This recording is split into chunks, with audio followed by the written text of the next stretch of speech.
আলো দিদি ভাই। জি দাদু। এই ধর, এই সব গহনাগুলো আজ থেকে তোর। আলোর হাতে দুটো বক্স দিয়ে বলে। আলো তাড়াতাড়ি করে দাদুকে বলে, না না না দাদু, আমি এগুলো নিতে পারবো না।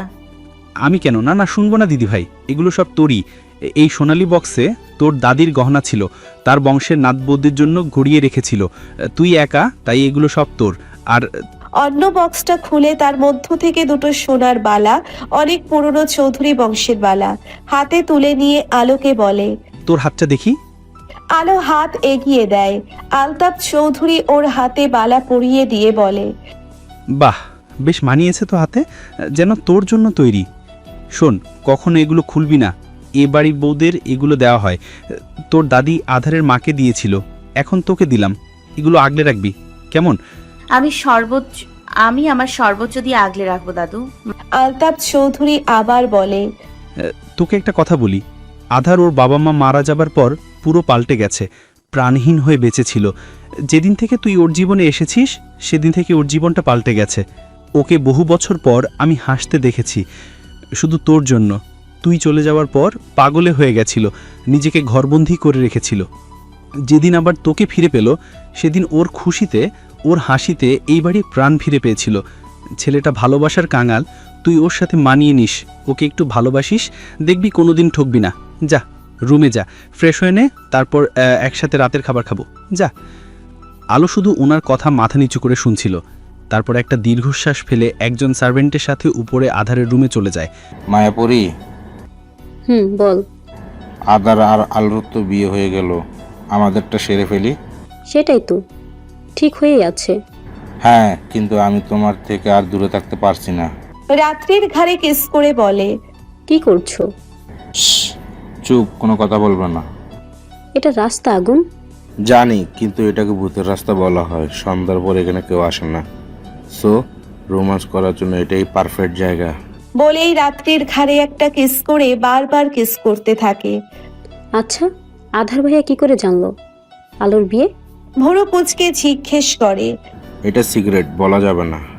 বলো না, এখন তো ওদের বিয়ে হয়ে গেছে। বাচ্চাদের মতো করে বলে। আগুন কিছু একটা ভেবে বলে, ওকে, কিন্তু তার পরিবর্তে আমি যা বলবো তাই করতে হবে। ওকে, রাজি। আগুন একটা বাঁকা হাসি দিয়ে বলে, আলোর রুমে সিসিটিভি সেট করা আছে, সাথে মাইক্রোফোন, যা আধারের ফোন আর ল্যাপটপের সাথে কানেক্টেড। ও, তাহলে এই ব্যাপার। এবার আমার যা চাই তাই দাও, কিসমি। কি? জি। এটা বলে এক টানে রাত্রিকে নিজের কাছে নিয়ে এসে ঠোঁটে ঠোঁট ডুবিয়ে দেয়। হঠাৎ এমন করায় রাত্রি ভরকে যায়। আগুনকে সরানোর চেষ্টা করেও কোনো লাভ হয়নি। উল্টে আগুন ওকে আরো শক্ত করে জড়িয়ে ধরে 5 মিনিট ধরে রাত্রির ঠোঁটের নির্যাস নিয়ে আগুন রাত্রিকে ছেড়ে দেয়। এই রাত্রি লজ্জায় গাল দুটো লাল বর্ণ ধারণ করেছে। আগুন ওকে দেখে হেসে বুকের মাঝে জড়িয়ে ধরে রাত্রিও লজ্জা পেয়ে আগুনের বুকে মুখ লুকায়। আগুন 2 হাতে তার মায়াপুরীকে জড়িয়ে ধরে দাঁড়িয়ে আছে। নিস্তব্ধ চারপাশ দুটো ভালোবাসার মানুষ একে অপরকে অনুভব করে যাচ্ছে। আলো রুমে এসে চারপাশটা দেখতে থাকে। ওর রুমে 4 গুণ বড় রুমে, চারপাশে বেশ পরিপাটি করে গোছানো। আলোর চোখ আটকে যায় দেওয়ালে আটকানো একটা ছবির দিকে। আধারের খুব সুন্দর একটা পিক, কালো শার্ট কোনোই অবধি ফোল্ড করা, কালো জিন্স, চোখে সানগ্লাস, মেয়েদের ড্রিম বয়। আলো এক দফা ক্রাশ খেলো ছবিটার ওপর, এক ধ্যানে তাকিয়ে আছে ছবিটার দিকে। ওর খেয়ালই নেই কেউ ওকে খুঁটে খুঁটে দেখে যাচ্ছে। সেই কখন থেকে আধার ওয়াশরুম থেকে বেরিয়ে দেখে আলো ওর ছবিটার দিকে তাকিয়ে আছে। আধার আর কিছু না বলে ওকে এক ধ্যানে দেখতে থাকে। হঠাৎ আলোর কাছে এসে বলে, এইভাবে ছবিটার দিকে না তাকিয়ে থেকে আসল লোকটাকেই তো দেখতে পারো, যতই হোক তোমারই স্বামী। হঠাৎ কানের কাছে এমন কথা শুনে আলো ভয় পেয়ে যায়। পেছনে ফিরে আধারকে দেখে তৎক্ষণাৎ সরে যেতে নিলে আধার ওকে নিজের সাথে মিশিয়ে নেয়। আলো আধারের 2 হাতের মাধ্যমে ওর বাহু জুড়ে বন্ধ আলো আধারের থেকে ছাড়া পাবার জন্য ছটফট করতে থাকে। এতে আধার বেশ বিরক্ত বোধ করে। এক ধমকে চুপ করিয়ে দেয়। চুপ, আর একবার নড়াচড়া করো, আজ সোজা বাসর করে ফেলবো। আলো এবার একটা বিড়াল ছানার মতো গুটিসুটি মেরে রয়েছে। আধার তা দেখে বাঁকা হাসি দিয়ে বলে। Good girl. আলো মাথা নিচু করে আছে। আধার আবার বলে, চাইলে আজই তোমাকে নিজের করে নিতে পারি, কিন্তু না, আমি চাই তুমি নিজে আমার কাছে আসবে, আমার কাছে আসার জন্য ছটফট করবে, আমার মতোই পাগলামি করবে। আমি যেমন তোমাতে আসক্ত, তুমি আমাতে আসক্ত হবে, হতে বাধ্য। সেদিন আমি তোমাকে কাছে টেনে দিব। আলো আধারের কথা শুনে শান্তি পায়। কিন্তু আলো ফট করে ওর দিকে তাকায়। কিন্তু আমি রোজকার পাওনাটা রোজ সুদে আসলে শোধ করে নেব। 4টা বছর কষ্ট পেয়েছি, সেগুলো সুদে আসলে শোধ করে নিব। আলো প্রশ্নবোধক দৃষ্টিতে আধারের দিকে তাকায়। আধার তা দেখে আলোর মুখের সামনে চলে আসা চুলগুলো ওর কানের পাশে গুজে দিয়ে বলে, সময় হলে জানতে পারবে জান পাখি। যাও এখন গিয়ে ফ্রেশ হয়ে নাও, আলমারিতে তোমার পছন্দের সব ড্রেস রাখা আছে, যেটা ভালো লাগে সেটা পরে নাও। বলেই আধার আলোকে ছেড়ে দেয়। আলো তাড়াতাড়ি গিয়ে আলমারি খোলে। আলমারি খুলতেই অবাক হয়ে যায়। ওর কমফোর্ট লাগবে এমন সব ড্রেস এখানে রাখা, আর সব ওর নিচের গায়ের সাইজের। আলো একটা টপস আর প্লাজো নিয়ে দৌড়ে ওয়াশরুমে চলে যায়। আধার ওর যাওয়ার দিকে তাকিয়ে দীর্ঘশ্বাস ফেলে খাটে গিয়ে মাথায় হাত দিয়ে শুয়ে পড়ে। কিছুক্ষণ পর আলো এসে দেখে আধার বিছানায় শুয়ে আছে। আলো ওর দিকে তাকিয়ে ভাবতে থাকে। মাত্র রাত 8টা, এখনই এখানে শুয়ে পড়েছে। কেমন লোক রে বাবা। আলো সোজা বারান্দায় চলে যায়। টাওয়ালটা বারান্দায় মেলে চারপাশ দেখতে থাকে। বারান্দাটা বেশ বড়, বিভিন্ন ধরনের ফুলের গাছ আছে। হঠাৎ নজর পড়ে বারান্দার সাথে লাগানো একটা দরজার দিকে। আলো কৌতূহল নিয়ে দরজাটা খুলে দেখে ভিতরে আরো দুটো দরজা, একটাই তালা লাগানো। আলো অপর দরজা খুলেই মুগ্ধ হয়ে যায়। সামনে বড় একটা সুইমিং পুল, তার একপাশে অনেক ফাঁকা জায়গা, একপাশে বসার জন্য সোফা, টি টেবিল রাখা। আলো দৌড়ে পুরো জায়গাটা ঘুরে বেড়াচ্ছে। ও মুক্ত পাখির মতো উড়ে বেড়াচ্ছে, খেয়ালই নেই ও কোথায় আছে। খিলখিল করে হেসে বেড়াচ্ছে। আধার দরজার সাথে হেলান দিয়ে দাঁড়িয়ে আলোকে মুগ্ধ চোখে দেখে যাচ্ছে। সেই চঞ্চল আলো আবার ফিরে এসেছে। আধার একটা বাঁকা হাসি দিয়ে আলোর দিকে এগিয়ে যায়। আধার এক পা দুপা করে আলোর দিকে এগিয়ে যাচ্ছে, যে বর্তমানে ছাদের কোণায় দাঁড়িয়ে চোখ বন্ধ করে হাত দুটো মেলে দিয়ে নিঃশ্বাস নিচ্ছে। উপরে চাঁদের আলো আর চারপাশে লাইটের আলো। আলোকে মোহনীয় এক নারী লাগছে, যার মধ্যে যে কোনো পুরুষ নিজেকে ডুবিয়ে দিতে চাইবে। আধার এসে আলোকে চাপটে ধরে ওর ঘাড়ে কিস করে আলো কেঁপে ওঠে। আধারকে নিচের থেকে সরানোর চেষ্টা চালাতে থাকে। আধারকে এক চুলও নাড়াতে পারে না। আধার ওকে সমানে কিস করে যাচ্ছে। শেষে আলো আর না পেরে চুপচাপ দাঁড়িয়ে থাকে। আলোর ঘাড়ে একটা কিস করে ওর কানের কাছে মুখ নিয়ে ফিসফিস করে বলে, এর পরের বার আমার রোমান্সে বাধা দেওয়ার চেষ্টাও করবে না, ফল ভালো হবে না। তাহলে বলেই আলোর কানে একটা কিস করে রুমে চলে যায়। আলো কিছুক্ষণের জন্যে নিজের মধ্যে হারিয়ে যায়। আন মনে ওর হাত চলে যায় নিজের ঘাড়ে আর কানে। নিচু থেকে আলোকে খাবারের জন্য ডাক দিলে আলো তাড়াতাড়ি নিচে চলে যায়। রাত্রিকে আগুন বাড়ি নামিয়ে দিয়ে চলে যায়।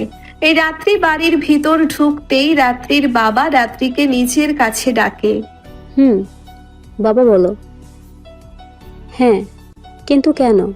ভ্রু কুঁচকে জিজ্ঞেস করে। তাতে আমাদের কি দোষ? কি সিদ্ধান্ত? ভ্রু কুঁচকে জিজ্ঞেস করে।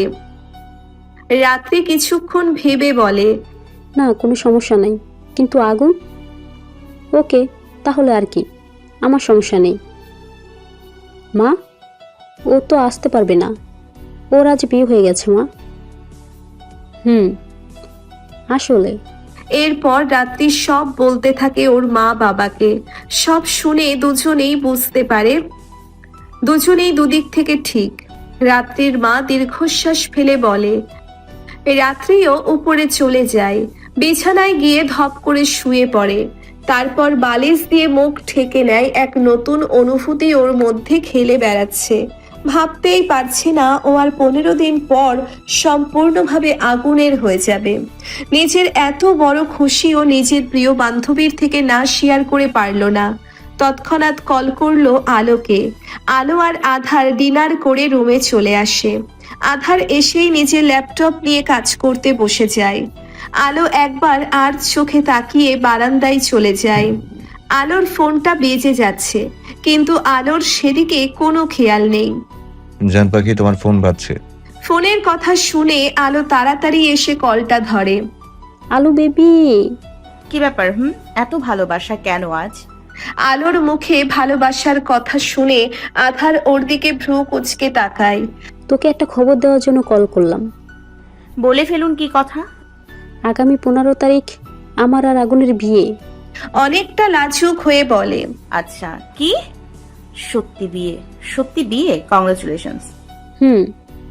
আচ্ছা রাখ, যতই হোক তোদের ফার্স্ট নাইট। আমার জন্য বানচাল হলে আবার কষ্টের সীমা থাকবে না। রাখি। আলো ফোনের দিকে ভ্রু কুঁচকে তাকিয়ে একটা দীর্ঘশ্বাস ফেলে। আধার এখনো ওর দিকে তাকিয়ে আছে। গম্ভীর গলায় জিজ্ঞেস করে, কে কল দিয়েছে?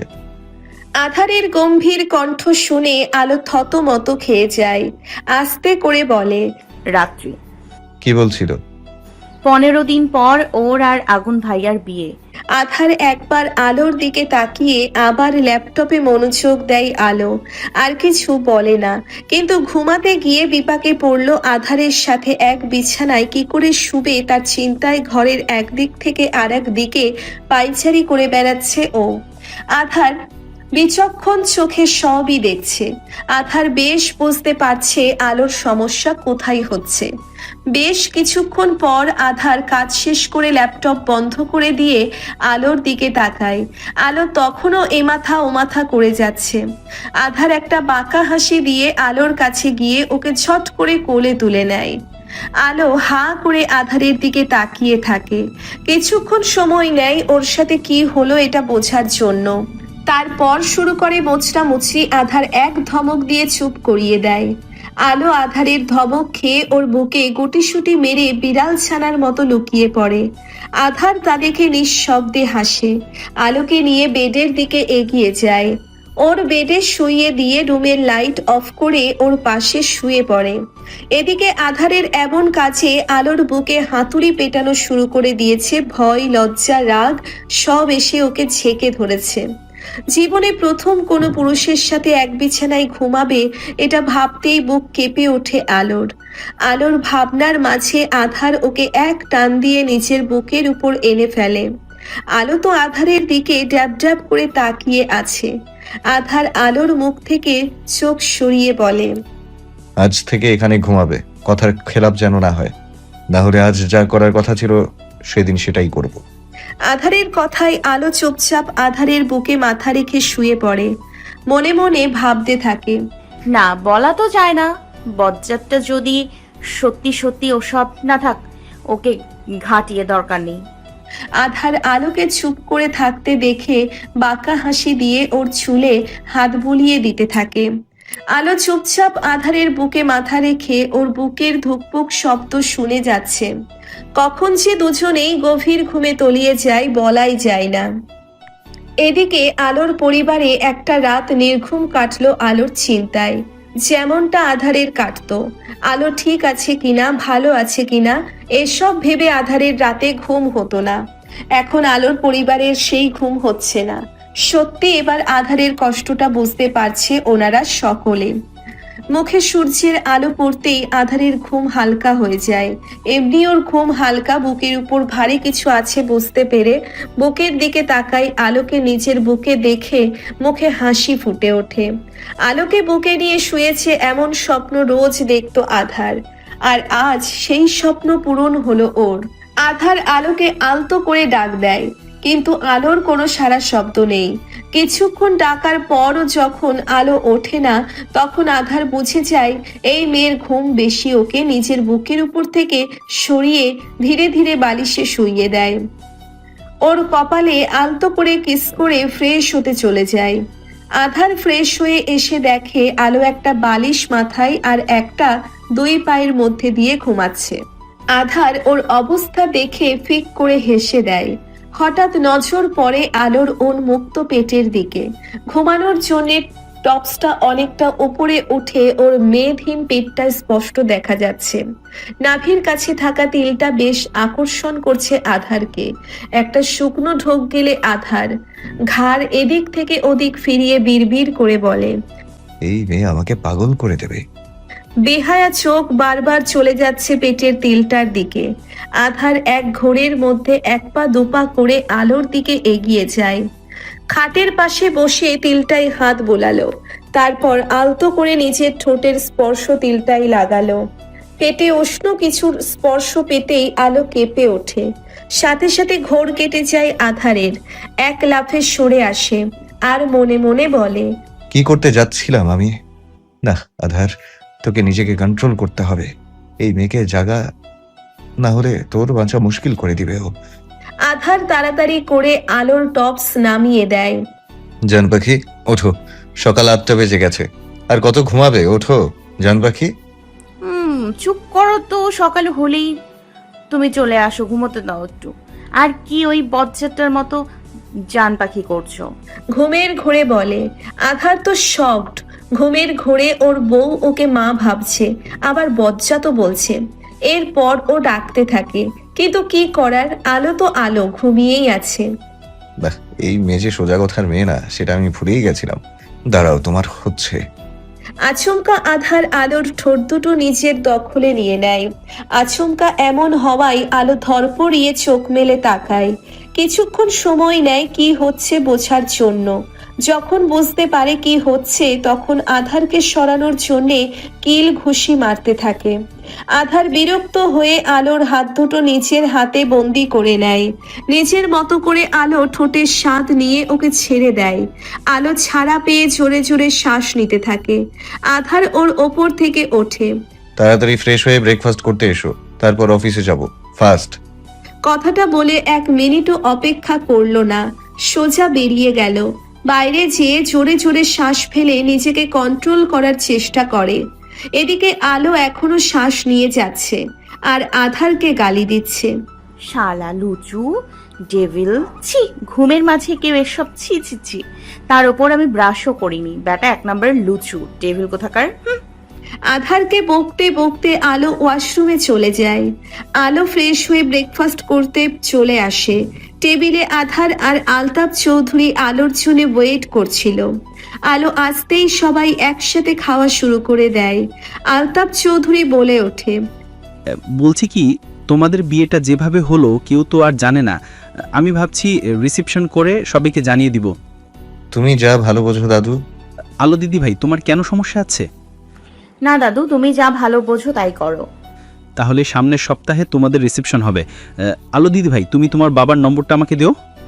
আলতাফ চৌধুরীর কথা শুনে আলো আধারের দিকে তাকায়। আধার চোখের ইশারায় জানায় শুধু নম্বরটা দিতে, এর বেশি কিছু না। আলো চোখ নামিয়ে ফেলে। আলোর বড্ড ইচ্ছে হচ্ছে সবার সাথে কথা বলতে, কিন্তু আধারের ভয়ে পারছে না। আধারকে বলার সাহসও পাচ্ছে না। মনে মনে ঠিক করলো রুমে গিয়ে বলবে। ব্রেকফাস্ট শেষে আধার আর আলো রুমে চলে আসে। আলো আধারের পিছু পিছু ঘুরছে, কিন্তু কিছু বলতে পারছে না। কি করে বলবে? আধারের সামনে গেলেই ওর সব গুলিয়ে যায়। আধার বেশ বুঝতে পারছে আলো কি বলতে চায়, কিন্তু আধার তো চায় না আলো কিছু বলতে যাচ্ছে তার আগেই আধার থমথমে গলায় বলল, যা বলতে যাচ্ছ সেটা মুখে আনার সাহসও করো না, ফল ভালো হবে না। কষ্ট হচ্ছে, মাত্র কয়েক ঘন্টা দূরে ছিল, তাতে এই অবস্থা। আর আমি তো 4 বছর দূরে ছিলাম, আমার কি অবস্থা হয়েছিল। তাড়াতাড়ি রেডি হয়ে আসো, আমি ওয়েট করছি। বলেই আধার বেরিয়ে যায়। আলো ওর যাওয়ার দিকে তাকিয়ে দীর্ঘশ্বাস ফেলল। আলো এখন হাড়ে হাড়ে বুঝতে পারছে আধারের অবস্থা কি ছিল। আলো আর কিছু না ভেবে রেডি হয়ে নিচে চলে যায়। আলো আর আধার গাড়িতে বসে আছে। আধার চুপচাপ ল্যাপটপ দিয়ে কাজ করে যাচ্ছে আর চোখে আলোকে দেখে যাচ্ছে মাঝে মাঝে। আলো মন খারাপ করে বাইরের দিকে তাকিয়ে আছে। আধার কিছুই বলে না। অফিসের সামনে গাড়ি এসে দাঁড়াতেই আধার গাড়ি থেকে নেমে পড়ে। সব মেয়েরা ওকে দেখে ড্রেস ঠিক করতে থাকে। এটা নতুন কিছু না। আধার যখনই আসে সব মেয়েরা নিজের ঠিক করতে ব্যস্ত হয়ে পড়ে। আলো গাড়িতে বসে এসব দেখছিল আর মনে মনে বলছে, আহারে বেচারিগুলো, এত সেজে কি লাভ, এখনই মনগুলো টুকরো টুকরো হয়ে যাবে। ডিল টু গিয়া। এমন সব গল্প পেতে চ্যানেলটি এখনই সাবস্ক্রাইব করুন এবং ভিডিওটি একটা লাইক দিতে ভুলবেন না। প্লিজ প্লিজ প্লিজ সবাই একটি ভিডিওতে লাইক দিন এবং একটু সুন্দর কমেন্ট করুন।